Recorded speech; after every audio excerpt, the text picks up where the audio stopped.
lo permites, Señor, y hablas, Señor, a través de las personas, porque pareciera que nos pusiéramos de acuerdo, Señor. Esto lo venimos viendo desde hace mucho tiempo, Señor, pero es porque eres tú, Señor, el que habla aquí en esta congregación, Señor.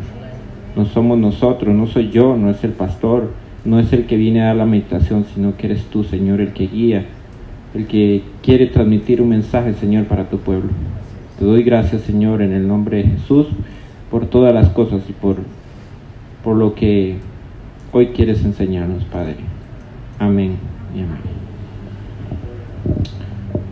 Bueno, una de las cosas que precisamente ayer el pastor en la reunión, él comentaba y decía que a veces uno puede tener el mensaje muy claro de lo que Dios quiere que uno hable, pero por eso nuestra dependencia de Dios, del Espíritu de Dios en nuestra vida, porque pudiera ser que nosotros tengamos un mensaje claro para nosotros, pero ¿cómo lo transmitimos? Es ahí donde nuestra dependencia de Dios, no solamente el comprenderlo, sino el poder transmitir de una manera clara lo que Dios habla al corazón de uno. Pero a mí me sorprende porque de verdad yo he escuchado a mi hermano Johnny hablando acerca de este tema, de cómo muchas veces se hablan cosas, y creo que cada uno de nosotros nos damos cuenta, se hablan en las meditaciones, se habla de todo y pareciera como que todos estuviéramos hablando, poniéndonos de acuerdo, pero no es así.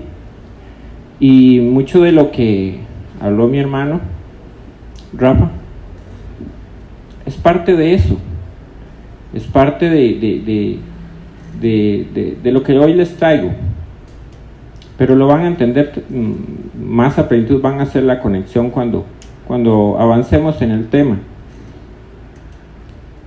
Por lo general, yo normalmente, no siempre, pero generalmente los títulos que le pongo a las predicaciones vienen del mismo texto, porque a veces, muchas veces uno dice, Señor, ¿qué título le pongo? ¿Qué título le pongo?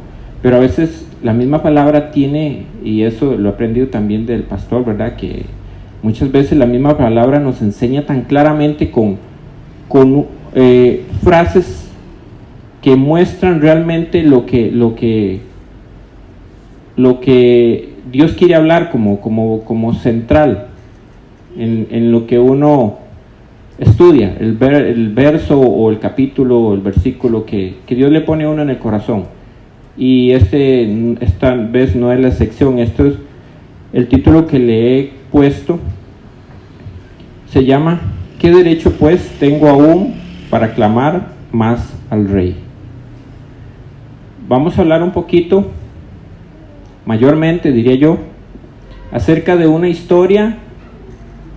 Esto Dios me lo ha puesto en el corazón porque lo hemos estado estudiando en los discipulados y reflexionando de muchas cosas. Empecé a investigar un poquito más y Dios me lo ha puesto en el corazón. Y una de las cosas que sucedió es que cuando tenía el tema, el tema va alrededor del rey Saúl, muy poquito el rey Saúl, del rey David y de Mefiboset.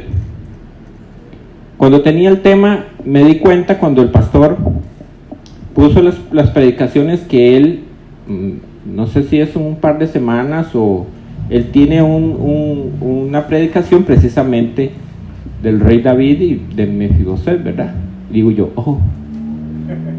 pero digo yo, bueno, pero el Señor sabe por qué.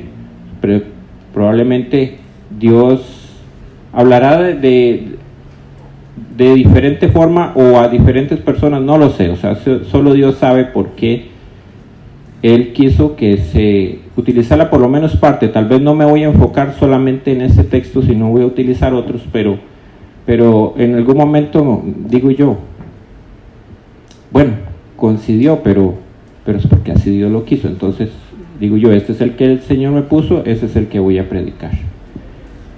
Entonces vamos a hablar acerca de estos 3 personajes, del rey Saúl, del rey David y de Mefiboset principalmente. Una de las cosas que Dios ha hecho a lo largo de toda la historia, desde que el hombre fue puesto en el Edén, es manifestarse al hombre de muchas maneras. Dios constantemente ha querido mostrar su carácter, ha querido enseñarle al hombre quién es Él, quién es Dios, para que el hombre por consiguiente se dé cuenta de quién es el hombre, porque difícilmente el hombre se dé cuenta de quién es si no conoce a Dios. Eso es prácticamente imposible. Eso es como tratar de enseñarle a un pez que está mojado, ¿verdad? O sea, es imposible porque él siempre ha vivido en el agua, a menos de que se saque del agua. No puede entender otra cosa que no sea la naturaleza de estar mojado. Entonces, cuando el hombre empieza a conocer a Dios, se da cuenta de su propia naturaleza. Pero no es hasta ese momento, en que realmente entiende en la posición que está delante de Dios. Entonces, Dios, desde el inicio, ha venido mostrándose al hombre de muchas maneras. Lo ha hecho por la naturaleza. Lo vemos en el Salmo, que dice: los cielos cuentan la gloria de Dios y el firmamento anuncia la obra de sus manos. Entonces, en la naturaleza podemos ver el poder de Dios, la gloria de Dios, como en su creación se contempla que no es un Dios pequeño el que creó todas las cosas, porque aún nosotros, siendo tan diminutos, podemos ver en lo que alcanza, principalmente en nuestros tiempos, ¿verdad?, que hay más tecnología, la grandeza de lo creado. O sea, es incomprensible cómo puede existir un universo tan vasto.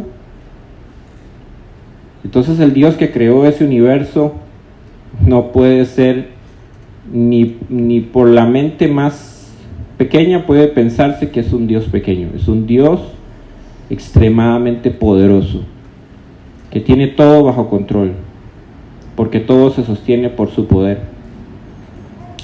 Por medio de su mismo Hijo Jesucristo, aunque ese es el centro de todos los mensajes, porque Él habló por los profetas, habló por muchas formas, ha hablado, y por el Hijo ha sido el centro porque Él mismo vino, pero hoy no nos vamos a enfocar en un texto que hable de Jesús principalmente.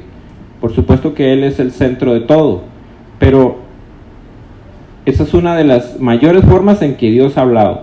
También ha hablado por boca de los profetas, antes de Jesús, por supuesto, también de los apóstoles, ¿verdad?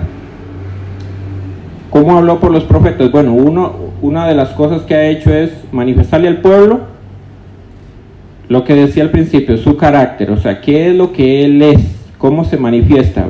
Y en Nehemías 9, en el capítulo 9, en el verso 31, dice así: mas por tus muchas misericordias no los consumiste, ni los desamparaste, porque eres Dios clemente y misericordioso. Entonces, aquí a través del profeta da una aclaración de cómo es Dios. Dice que es clemente y misericordioso. No es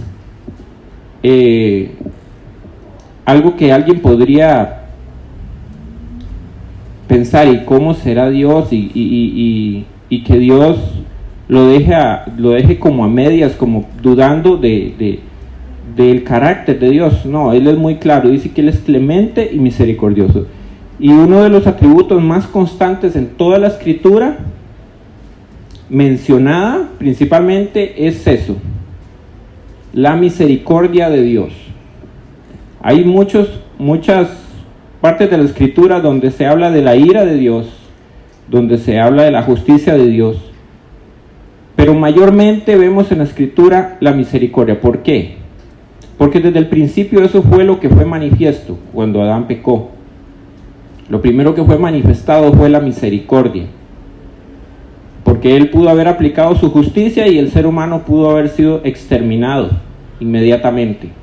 Pero podemos ver que Dios aplicó misericordia. Quiero que veamos en un pasaje que está en Números 20 y también que lo hemos estudiado con el pastor José, y este pasaje me enseña muchísimo. Solamente lo vamos a usar como un ejemplo en el verso 3 para que veamos algo característico de Dios, y es que la misericordia de Dios, su gracia, es manifiesta para con el hombre, no basado en nada de lo que el hombre haga. Una de las cosas que quiero transmitir, que Dios ha puesto en mi corazón, es que lo que Dios hace con el hombre no tiene nada que ver con el hombre. El hombre es beneficiario de lo que Dios es. Y en Números 20, en el verso 3 dice, que ya todo lo conocemos, dicen los israelitas, porque ya estaban cansados porque no había agua. Dice, ojalá hubiéramos muerto cuando perecieron nuestros hermanos. Empiezan a reclamar a Moisés. El verso 4 dice, porque hiciste venir la congregación de Jehová a este desierto, para que muramos aquí nosotros y nuestras bestias. Al corto tiempo de haber entrado al desierto, después de haber visto tantas maravillas de Dios, rápidamente los hombres empiezan a quejarse. En el verso 7 dice, y habló Jehová a Moisés diciendo, toma la vara y reúne la congregación tú y Aarón tu hermano, y habla a la peña a vista de ellos, y ella dará su agua, y le sacarás aguas de la peña y dará de beber a la congregación y a las bestias. Oíd ahora, esto lo dice Moisés. Más adelante dice, oíd ahora, rebeldes. Después de que Dios le había dado la instrucción a Moisés de que tenía que hablarle a la peña, en lugar de hablarle a la peña, le habla a la congregación, a las personas. O sea, empieza a hacer algo que Dios no le había demandado hacer. Oíd ahora, rebeldes, le dice a ellos. O sea, Moisés estaba enojado. ¿Os hemos de hacer salir aguas de esta peña? En el verso 11 dice, entonces alzó Moisés su mano y golpeó la peña con su vara 2 veces. Entonces vemos algo aquí. Quiero que veamos algo importante. El pueblo se estaba quejando contra Dios. Estaban diciendo cosas que ya ellos sabían, o sea, que Dios les había dicho que Él les iba a proveer, que Dios les iba a proveer todo lo necesario, y empiezan a quejarse contra Dios. Entonces viene Dios en su misericordia, les dice, les voy a dar agua, a pesar de la conducta del pueblo.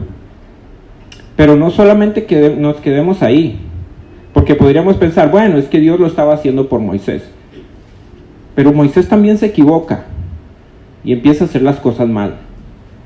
Pero quiero que veamos en el versículo 11, dice que entonces alzó Moisés su mano y golpeó la peña con su vara 2 veces.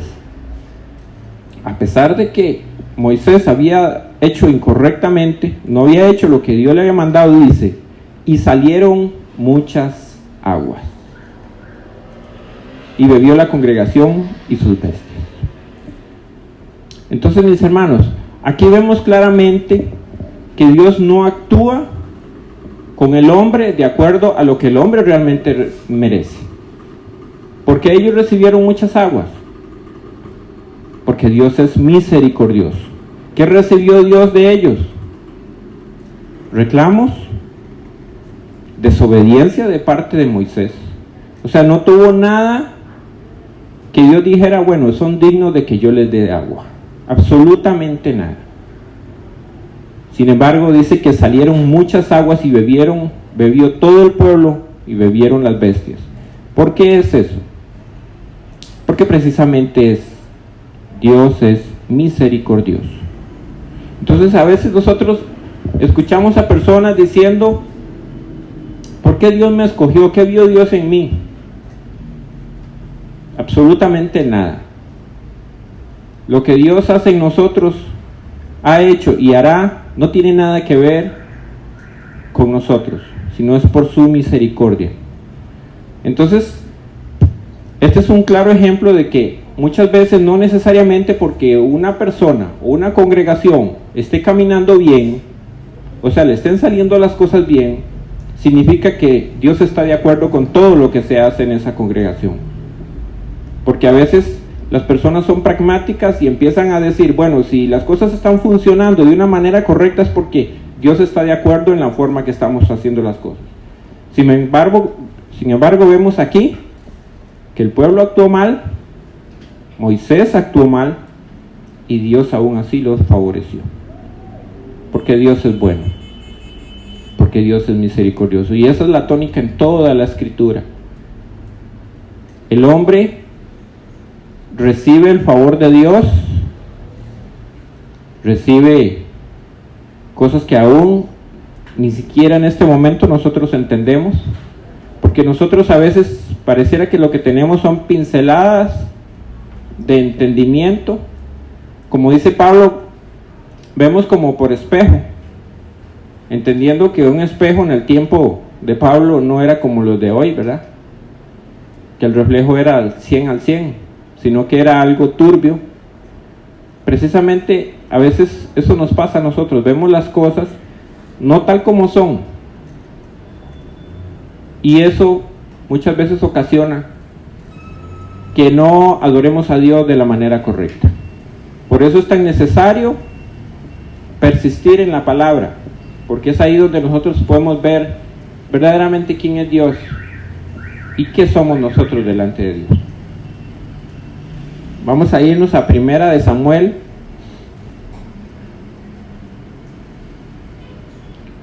capítulo 13, verso 13.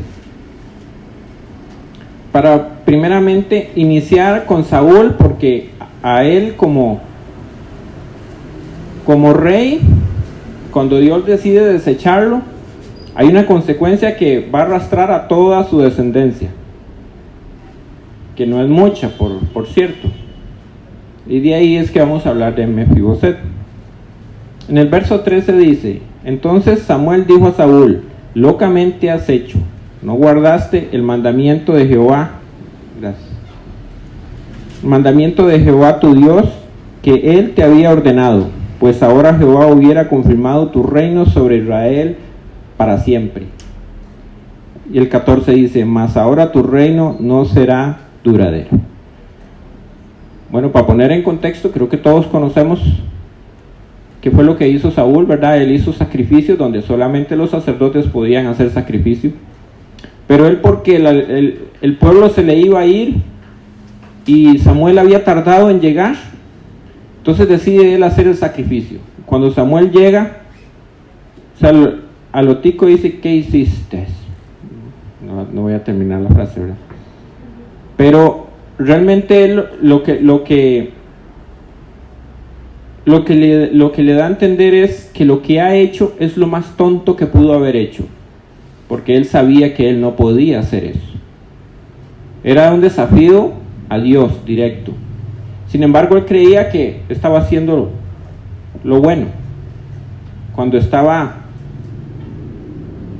tirando por tierra lo que Dios hubiese hecho si hubiera cumplido lo que tenía que hacer.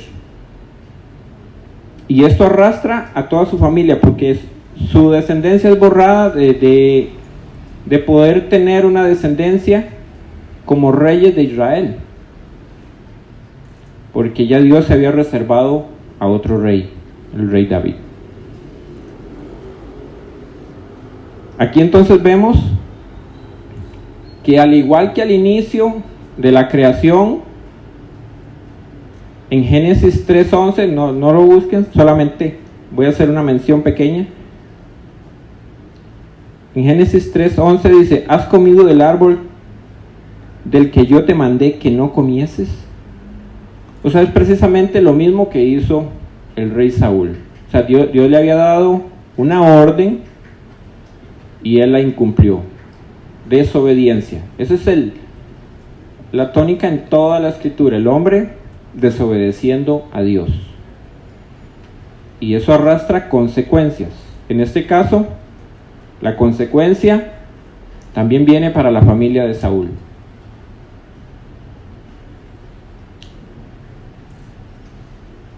Entonces viene Dios, y en lo mismo que en Génesis, Dios tiene que hacer lo que para el hombre es imposible. El hombre es incapaz de cumplir para con Dios la justicia que Dios demanda. Ninguno de nosotros podemos. Entonces, el hombre en su propia naturaleza no se da cuenta en la clase de charco que está, por decirlo de una manera coloquial.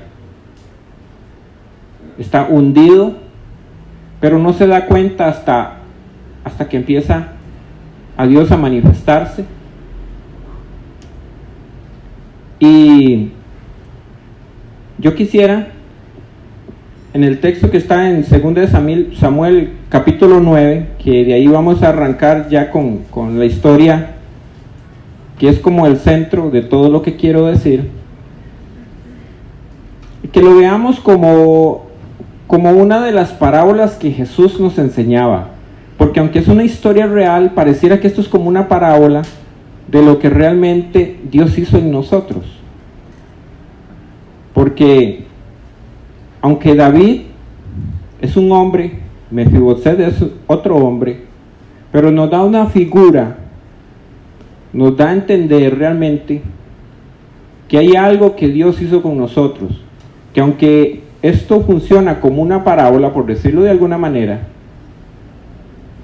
nos ayuda a entender con más claridad lo que Dios hizo, pero de una manera superior, infinitamente superior, porque ninguna cosa que Dios ha utilizado sobre la tierra, cuando Él decía, miren los árboles, miren los pajarillos, todas esas cosas son figuras que nos hablan de, pero nunca puede llegar a manifestar realmente lo grande de lo que se quiere hacer entender, porque es imposible. Jesús le dijo a Nicodemo, creo que fue a Nicodemo, ¿verdad? Que le dijo, si les hablo de las cosas de la tierra y no entiende, ¿cómo me entenderían si les hablara de las celestiales? Porque estamos hablando de dos cosas infinitamente superiores. Sin embargo, Dios nos enseña a través de personas, aún como David. David es una figura de Cristo. Y vamos a leer en 2 Samuel capítulo 9, verso 1.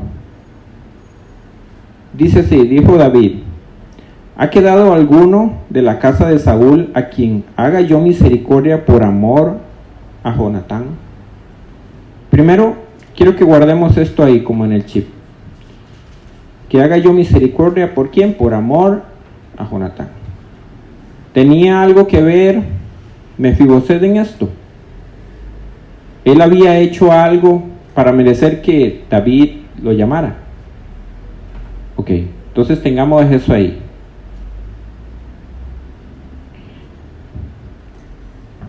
En el verso 2 dice, y había un siervo de la casa de Saúl que se llamaba Siba, el cual llamaron para que viniese a David, y el rey le dijo, ¿eres tú Siba? Y él respondió, tu siervo. Y el rey le dijo, ¿no ha quedado nadie de la casa de Saúl a quien haga yo misericordia de Dios?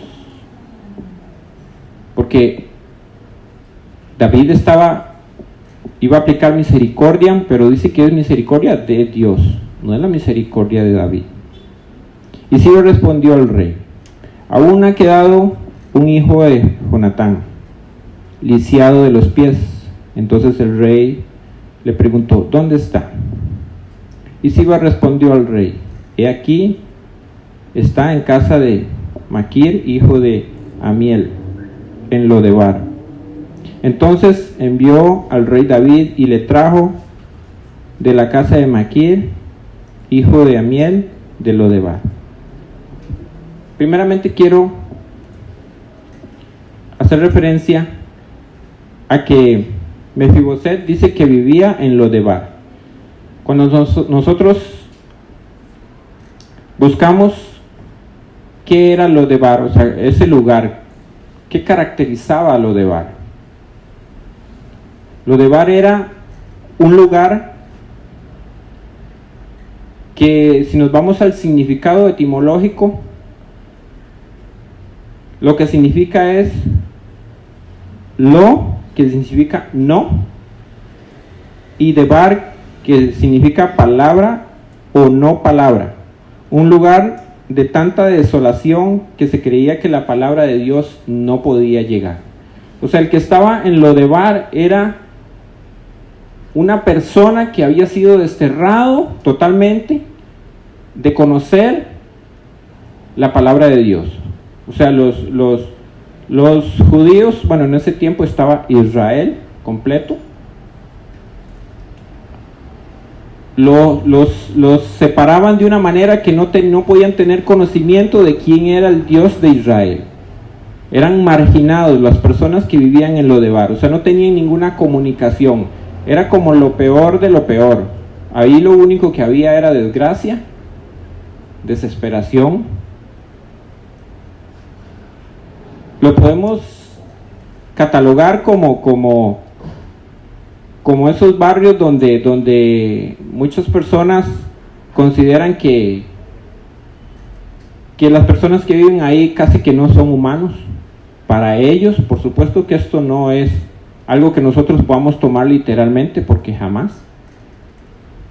Pero en su cultura así funcionaba. Entonces este hombre, Mefiboset, era el único que quedaba de la casa de Saúl. Era el único posible heredero al trono de Saúl. Y David lo manda a llamar. Sucede que cuando un rey era quitado, por lo general el nuevo rey que tomaba lugar eliminaba a toda la descendencia del antiguo rey. ¿Por qué? Porque esto lo que hacía era eliminar la posibilidad de que esa persona que era descendiente del antiguo rey pudiera tomar posesión del reinado. Entonces, cuando David manda a llamar a este hombre, lo primero que se le puede venir a la mente a esta persona: me va a matar. Porque eso era lo que sucedía normalmente. Cuando un rey mandaba a llamar a un descendiente de un antiguo rey, era para matarlo. Lodebar era a unos 13 kilómetros al sur del mar de Galilea, aproximadamente. Era un lugar de dolor, era un lugar de miseria, tristeza, oscuridad, soledad, desesperanza. Y ahí vivía Mefiboset. Yo quiero, mis hermanos, que así como Dios empezó a trabajar en mi corazón, lo haga con cada uno de nosotros, con cada uno de ustedes. Porque a veces hay personas que dicen: es que Dios es un Dios de amor y de misericordia y nosotros no tenemos que predicar del infierno y nada de esas cosas porque ya fuimos librados del infierno. Vean, mis hermanos, una de las cosas que yo he entendido es que sí es cierto, Dios nos libró del infierno. Pero a veces nosotros necesitamos entender lo malo para saber de dónde Dios nos sacó. ¿Cómo vamos a tener gratitud para con Dios? Y vamos a entender la misericordia tan grande que Él ha tenido con nosotros si no entendimos de dónde hemos salido. Cuando Shani cantaba aquí y decía cantaría sin parar por lo que hiciste en mí. Y muchas veces los cristianos no conocen qué fue lo que Dios hizo en mí, porque vivimos el día a día como si lo que Dios hizo en nosotros fue algo así. Qué dicha, me salvó, pero ¿de qué me salvó? Y lo minimizamos como si lo que Dios nos dio fue como parte de un premio. Cuando nosotros vivíamos en un lugar peor que lo de Bar, porque aunque esto es una figura, como decía, esto solamente es una pequeña muestra realmente de lo que es la realidad. Aunque era un lugar de desesperanza, de tristeza, de oscuridad, de soledad, un lugar donde no había nada que pudiera producir felicidad, pero era la realidad suya y mía antes de que el Señor viniera a nosotros.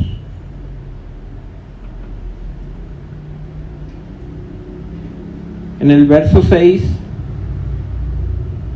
dice así: y vino Mefiboset, hijo de Jonatán, hijo de Saúl, a David, y se postró sobre su rostro, e hizo reverencia, y dijo David: Mefiboset. Y él respondió: he aquí tu siervo. Y él le dijo a David: no tengas temor. ¿Por qué le dice no tengas temor? Por supuesto que él, lo primero que iba a temer era por su vida. Era un hombre que era lisiado de los pies, no podía caminar, un hombre que no se valía por sí mismo. Estaba delante del rey de todo Israel, un hombre poderoso que lo podía matar en el momento que él quisiera. Él temía por su vida, pero David le dice: no temas por tu vida. No tengas temor, le dice. Normalmente todos los posibles herederos entonces eran matados, pero este hacía la diferencia, porque David iba a aplicar la misericordia de Dios sobre este hombre que vivía en desgracia, este hombre que vivía sin ninguna posibilidad siquiera de conocer quién era Dios, porque era un lugar sin acceso a Dios. Porque, siguiendo ahí dice: porque yo a la verdad haré contigo misericordia por amor de Jonatán tu padre, y te devolveré todas las tierras de Saúl tu padre, y tú comerás siempre a mi mesa. Esa es la declaración que le hace David a este hombre.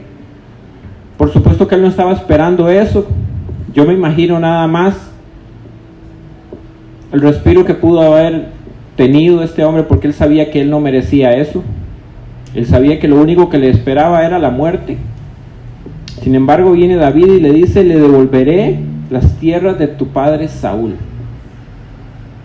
Entendiendo que cuando habla de padre, está hablando de que él descendía de Saúl, era hijo de Jonatán. Y él, inclinándose, dijo: ¿quién es tu siervo para que mires a un perro muerto como yo? Usted sabe que una de las cosas, bueno, yo esto, como les digo, hace bastantes días lo tenía. Mi hermana Aurea, en una reflexión, tocó esto, y yo lo venía estudiando. Y ella decía: qué triste. Y es cierto, o sea, es cierto. Él se consideraba a sí mismo como un perro muerto, porque estaba delante del rey, y él era para la tierra de Israel era un miserable, una persona que no valía nada. Pero yo me quedaba analizando, y es que era en la cultura que ellos vivían, era una realidad. Él estaba delante del rey y él no merecía nada.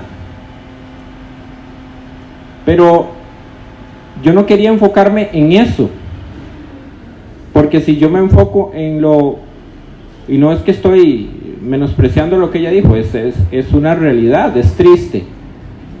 Pero si nos enfocamos no en ese punto, sino en lo que se está haciendo con él, yo creo que lo que nosotros deberíamos sentir es gozo.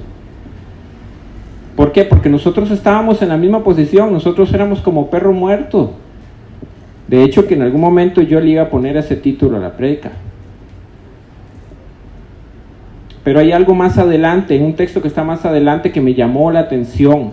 Una declaración que hace Mefiboset, que me llegó hasta lo más profundo del corazón.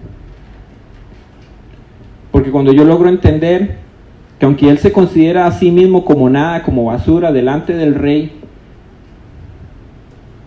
aquí lo importante no es fijarse de quién era él, sino que a pesar de que quién era él, lo que van a hacer con él. Porque David le dice: tú comerás siempre a mi mesa. No sé si pueden imaginarse de qué extremo a qué extremo se fue la situación.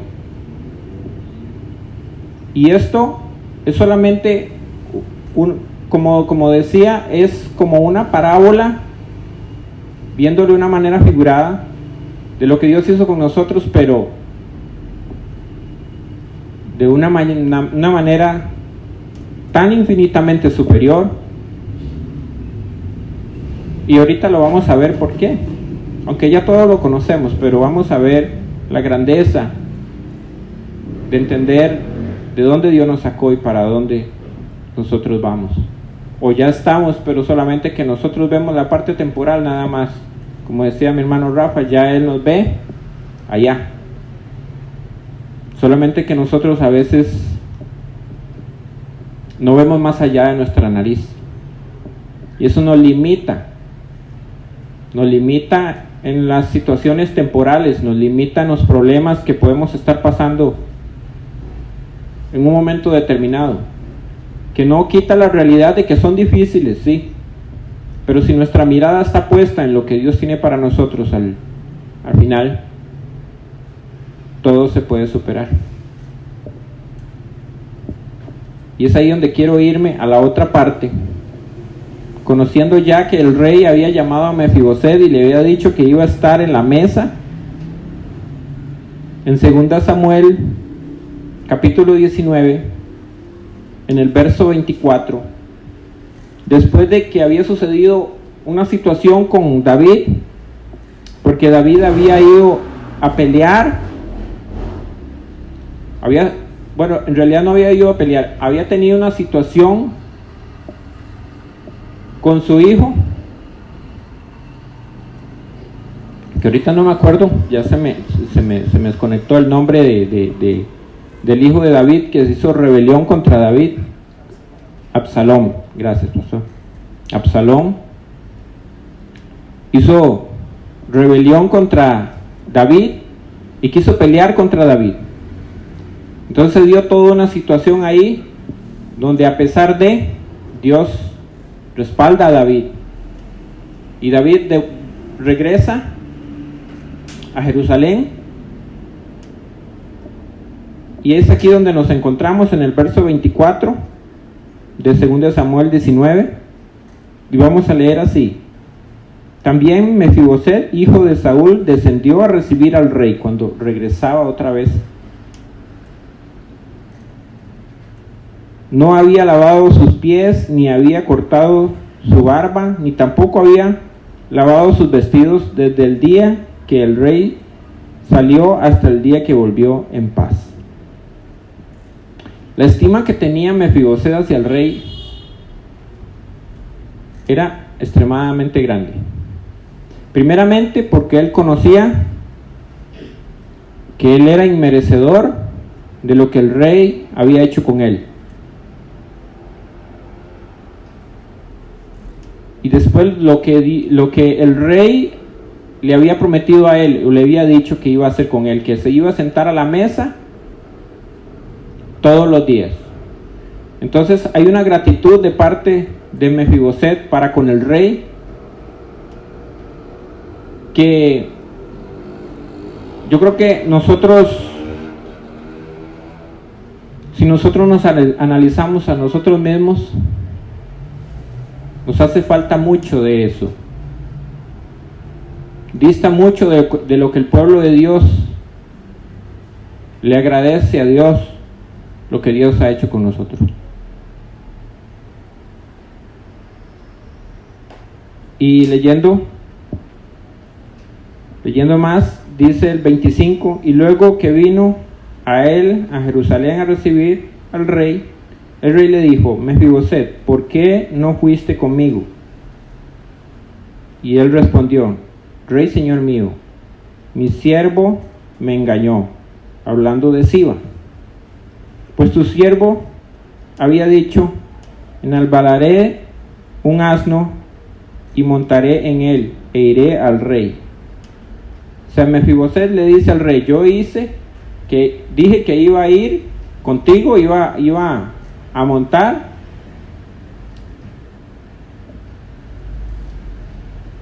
el asno y iba a ir, pero se dio una situación. Pero él ha calumniado a tu siervo delante de mi señor el rey, mas mi señor el rey es como un ángel de Dios. Lo que sucedió es que Siba, a pesar de que era siervo de Saúl, se suponía que tenía que estar a favor de Mefiboset porque era el descendiente de Saúl, lo traiciona. Llegan del rey David y le dice que Mefiboset se quiere quedar con el reinado. O sea que como era descendiente de Saúl, entonces él quería reclamar el reinado, cuando eso era mentira. Entonces viene Mefiboset y le dice al rey que lo había engañado, que Siba había dicho algo que no era verdad. Pero hay una declaración que dice: pero el rey es como un ángel de Dios. O sea, lo que le está diciendo es: lo que usted haga conmigo, yo lo acepto. Lo que hay es humillación delante del rey, a pesar de lo que haya pasado, porque él había entendido algo que muchas veces a nosotros nos falta entender.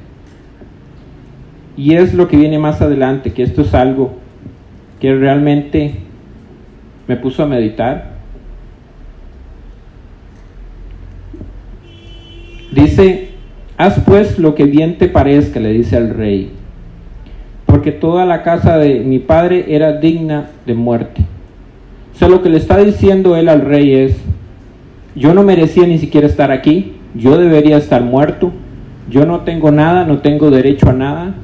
Tú has hecho misericordia conmigo, tú me tienes aquí. Lo que le está diciendo: lo que tú hagas es perfecto, porque no merecía nada de lo que tengo ahora. Y nosotros a veces vamos por la vida quejándonos por nuestras situaciones como si nosotros mereciéramos algo o tuviéramos algo que reclamarle a Dios. Y vean la declaración que le hace, que es el título de la predicación: ¿qué derecho pues tengo aún para clamar más al rey? ¿Qué derecho tengo? Cuando dice ¿qué derecho tengo más aún para clamar más al rey?, lo que está diciendo: lo que ya me dices es más que suficiente. No tengo que pedir absolutamente nada más.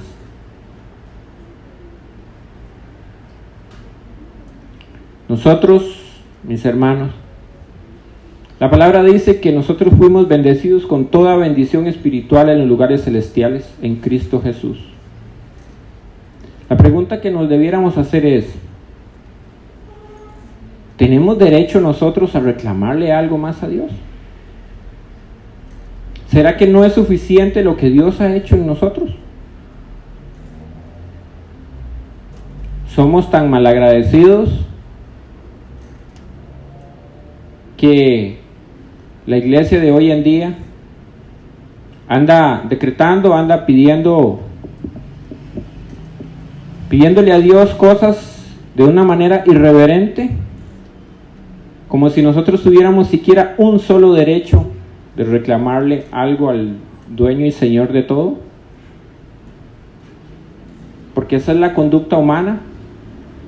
Y yo le doy gracias a Dios que nosotros hemos ido aprendiendo, hemos sido enseñados, pero yo le aseguro que cualquiera de nosotros estuviéramos haciendo exactamente lo mismo.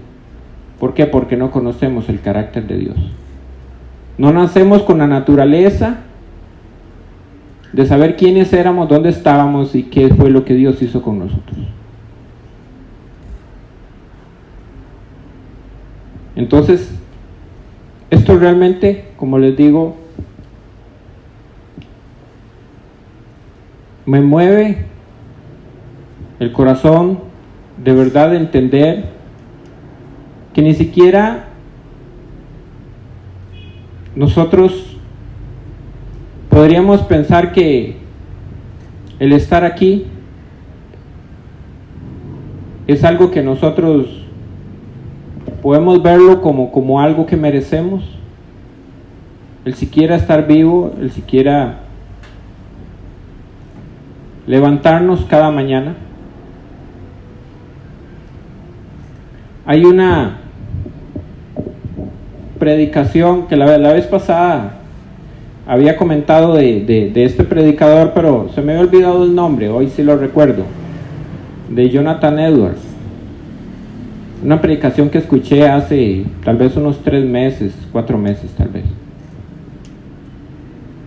Y él hablaba de la ira de Dios para con los pecadores.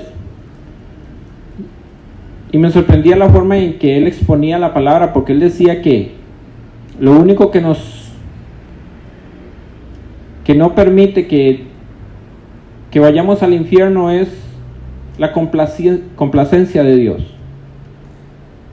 Que viéndolo figuradamente es como cuando nosotros agarramos un bicho repugnante en nuestras manos sobre una fogata. Hablándolo figuradamente, por supuesto, porque Dios no nos ve como bichos, porque Él ha pagado por nosotros.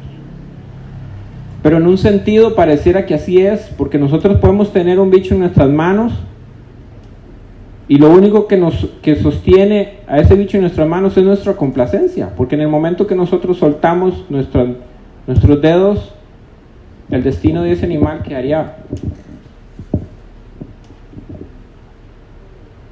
finalizado en el fuego. Nosotros ya no estamos en esa posición, pero ha sido por una sola cosa: porque Dios es bueno, porque Dios es misericordia. Y cuando Él dice a través del profeta que Él es misericordioso y clemente, no son solo palabras. Él lo ha mostrado a lo largo de toda la historia, desde el momento en que creó el primer hombre y la primera mujer. ¿Y cómo puedo saber eso? Porque estoy aquí, y porque cada uno de ustedes está aquí. Y esa es la muestra más grande de misericordia, porque nosotros no debiéramos estar aquí, estuviéramos condenados a una eternidad en el infierno.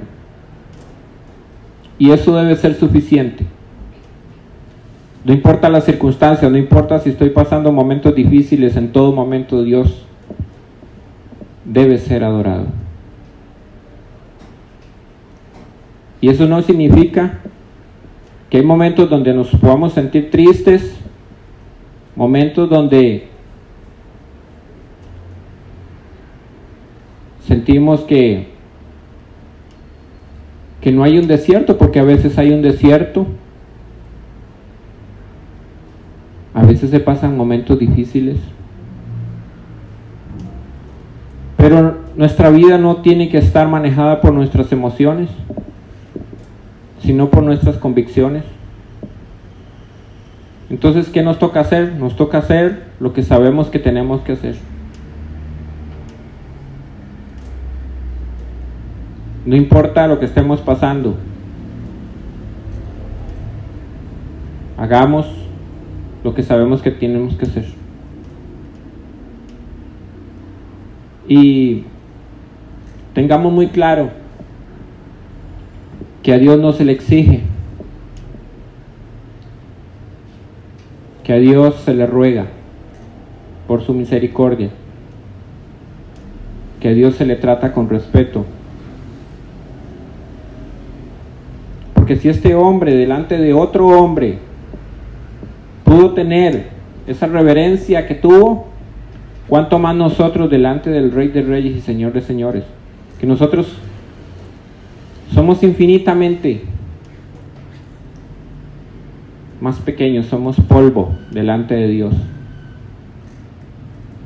Y no es un rey humano como lo era David. Entonces David hizo misericordia con Mefiboset por amor a Jonatán. No tenía nada que ver con Mefiboset, porque pudo haber sido Mefiboset, pudo haber sido cualquier otro. Lo que él estaba buscando era un descendiente de Saúl. Entonces, ¿por qué Dios nos escogió a nosotros? Porque Dios nos ama. Cuando Jesús fue bautizado, una voz del cielo le dijo: este es mi Hijo amado, en quien tengo complacencia. Y el que esté en el Hijo es amado por el Padre. Entonces, no nos creamos especiales. Lo que nos hace especiales es que estamos en el Hijo, y por eso somos amados. No somos nadie para reclamarle absolutamente nada al Señor. Absolutamente nada. Él es el que manda, Él es el que dice cómo se hacen las cosas. Nosotros solo obedecemos. Nosotros solo correspondemos en amor, entendiendo que nosotros veníamos de Lodebar, un lugar que no había esperanza, un lugar de oscuridad, y Él nos puso en su luz admirable, que éramos dignos de muerte. Sin embargo, el Rey nos ha llamado para darnos vida y vida en abundancia, que está en su palabra, que ahí está, pero a veces nosotros la menospreciamos, a veces creemos que, porque muchas personas, y no lo digo de las personas del mundo, pero incluso dentro del mismo cristianismo, a veces se piensa que es demasiada palabra. No es demasiado. Ahí en esa congregación solamente se habla palabra, palabra, palabra. Entonces, ¿qué es lo que se está buscando? Mover las emociones. Porque pareciera que la iglesia de hoy en día lo que quiere es pachanga nada más. Y están despreciando la vida eterna que nos dio nuestro Señor, que es conocerle a Él, que es saber quiénes somos, y por consiguiente vamos a actuar de una manera correcta. Porque si no sabemos de dónde veníamos, difícilmente vamos a entender que el Rey de Reyes, a diferencia del Rey David, que él no tuvo que hacer ningún sacrificio, nuestro Rey sí se sacrificó por nosotros. El Rey David no tuvo que dejar su trono para que Mefiboset se sentara a su mesa, pero nuestro Rey dejó su trono, se despojó de sí mismo, y no solo eso, sino que vino y murió por nosotros. Es ahí donde está el abismo de la figura que podemos ver en esta historia y lo que realmente Dios hizo con nosotros. Es un abismo tan grande que lo único que debería provocar en nosotros es una gratitud, que realmente cuando cantamos eso, cantaría sin parar por lo que hiciste en mí, debería ser algo que en nuestro corazón debería ser tan sincero, que nosotros deberíamos pasar todo el día con ganas de cantarle al Señor.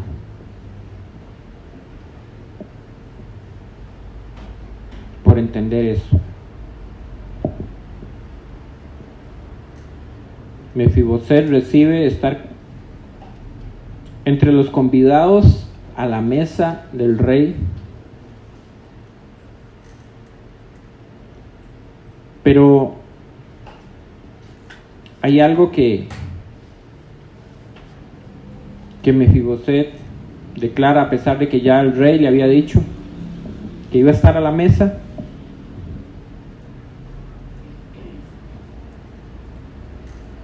y es lo que leímos al principio: ¿qué derecho tengo de clamar más al rey?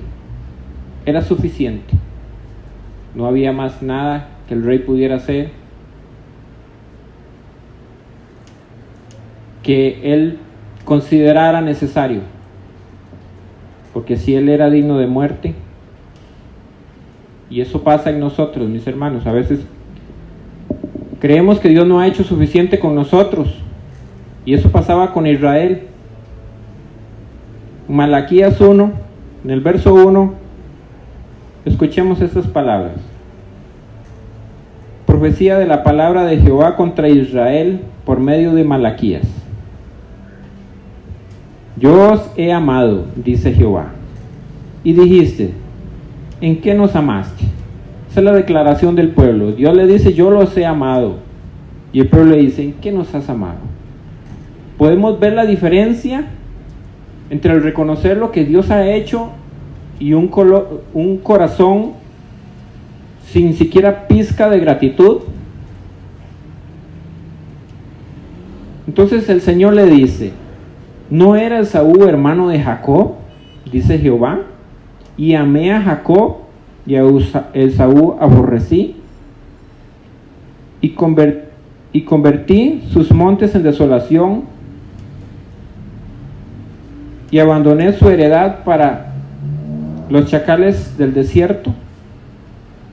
O sea, lo que el Señor le está diciendo: Esaú y Jacob eran hermanos. A Jacob lo amé y a Esaú lo deseché. Lo que les está diciendo es, no pude haber hecho lo mismo con ustedes. Así como desechó a Esaú, los pude haber desechado a ustedes. Y decidí amarlos. Ese era el fin que les correspondía, porque Dios no estaba siendo injusto si hacía justicia con los dos, porque los dos merecían la muerte. Y ellos preguntan, ¿en qué nos has amado? Estamos pasando por situaciones difíciles. Lo menos que podríamos nosotros decir es, Señor, ¿nos amas? No es que ya Dios nos amó con amor eterno, porque nos ha reconciliado consigo mismo a través de Jesucristo. Y eso debería ser suficiente para que nuestro corazón se mueva en gratitud para con Él, por la grandeza de lo que Él ha hecho.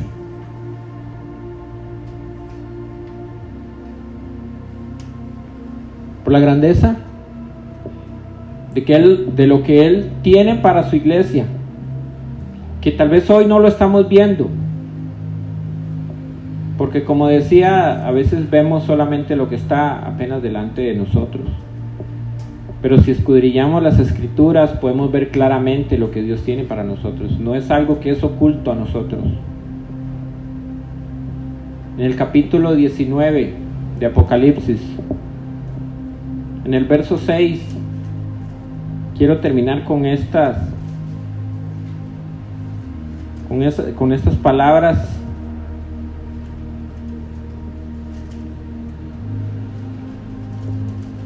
que salen de lo que Dios le reveló a Juan en Apocalipsis. Dice así: y oí como la voz de una gran multitud, como el estruendo de muchas aguas, y como la voz de grandes truenos que decía: aleluya, porque el Señor Dios Todopoderoso reina. Gocémonos y alegrémonos y démosle gloria, porque han llegado las bodas del Cordero, y su esposa se ha preparado, y a ella se le ha concedido que se vista de lino fino, limpio y resplandeciente, porque el lino fino es las acciones justas de los santos. Y el ángel me dijo: escribe, bienaventurados los que son llamados a la cena de las bodas del Cordero. Y me dijo: estas son palabras verdaderas de Dios. Mis hermanos, nosotros fuimos invitados a sentarnos a la mesa con el Rey. ¿Cómo vamos a tener nuestro corazón? Con gratitud. ¿Cómo no le vamos a adorar si Él ha preparado la mesa para que nos sentemos con Él? Si Él ha llamado a cada uno de nosotros que éramos dignos de muerte, que no merecemos nada, y nos ha llamado a que nos sentemos a la mesa con Él. Podemos entender lo que eso significa. Entonces no importa, mis hermanos, y cuando digo no importa no es menospreciar, es entender que en medio de cualquier circunstancia Él está con nosotros. Es entender que no importa lo que pase, si nuestro corazón está agradecido con Él por lo que Él ya hizo con nosotros, entonces vamos a seguir caminando hacia donde Él dice que seguimos caminando. Vamos a salir de aquí y vamos a seguirle adorando el resto de la semana como si estuviéramos aquí, porque Él se lo merece, porque Él es digno de que le adoremos y le alabemos todos los días de nuestra vida,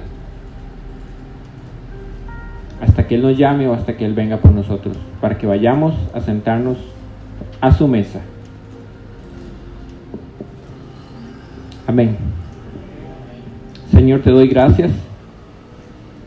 Gracias, Señor, porque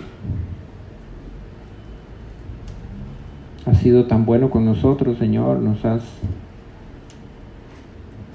llamado a entender, Señor, que esto ha sido por tu complacencia, Señor, por tu misericordia, por tu gracia, porque así lo planeaste desde el principio, Señor. Y tu palabra, sí, Señor, lo dice, que nosotros fuimos escogidos desde antes de la fundación del mundo, Señor. Esto no depende de quiénes somos, Señor, porque tú has escogido, Señor, en medio de muchas personas que a veces, si lo vemos humanamente, Señor, uno dice, ¿cómo es que pudiste escogerme a mí o escoger a tal persona siendo tan malos? Pero es porque te ha complacido, Señor, solamente. No es por mí, no es por ninguno de mis hermanos, es porque a ti, Señor, te ha placido que estemos aquí y que entendamos lo que hemos entendido. Que yo no merezco ni siquiera estar aquí, Señor, ni siquiera hablar de ti. No merezco absolutamente nada, Señor. Pero a ti, Señor, a ti te ha placido, Señor, que todas las circunstancias se den, Señor, para que hoy estemos escuchando tu voz, como lo hemos hecho, Señor, todos estos años, Señor, por tu misericordia. Como lo hemos hecho, Señor, cada vez que abrimos las páginas de tu palabra, Señor, que es la que nos alumbra, Señor, de quién tú eres verdaderamente, Señor. Que podemos ver tan claramente, Señor, que tú estás en medio de nosotros y que nos acompañas en medio de todas las circunstancias. Y que tú eres el que nos sostiene, Señor, en tu mano. Y que has hecho misericordia con cada uno de nosotros, Señor. Gracias por mis hermanos, Señor. Gracias por esta noche, Señor. Gracias por la vida del pastor. Gracias porque lo has llamado, Señor, a dirigir esta congregación. Gracias por lo que tienes para nosotros, Señor, de aquí en adelante. Porque si nos has dado a tu Hijo, Señor, ¿cómo no nos darás juntamente con Él todas las cosas, Señor? Y no hablo de cosas materiales, hablo de lo que tú tienes preparado para nosotros, que son cosas eternas. Te doy las gracias en el nombre de Jesús. Amén.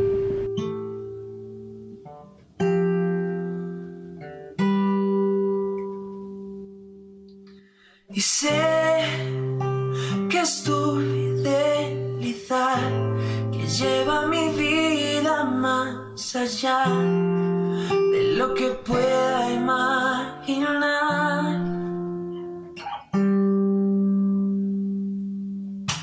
Tus ojos revelan que yo nada puedo esconder, que no soy nada sin ti, oh fiel Señor.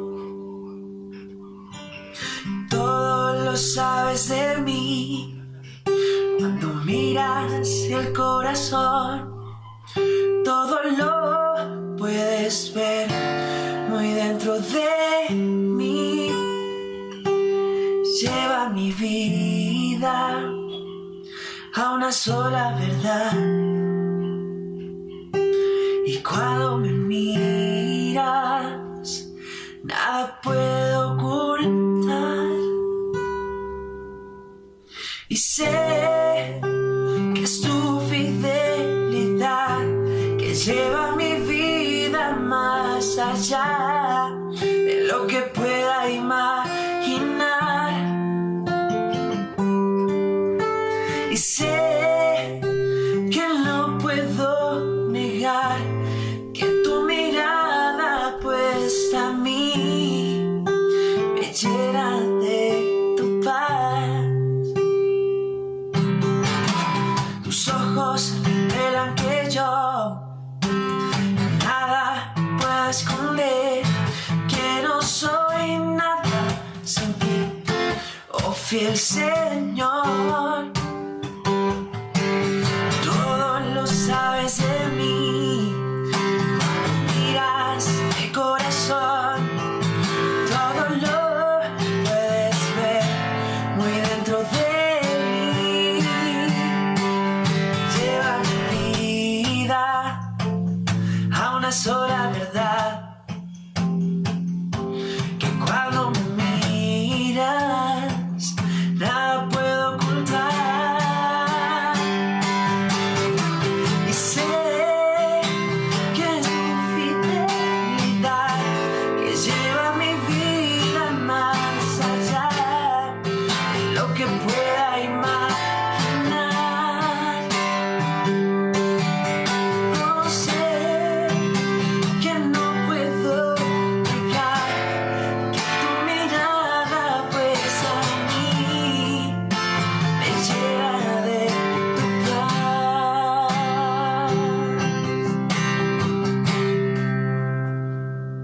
Y lleva mi vida a una sola verdad, que cuando me miras, nada puedo ocultar.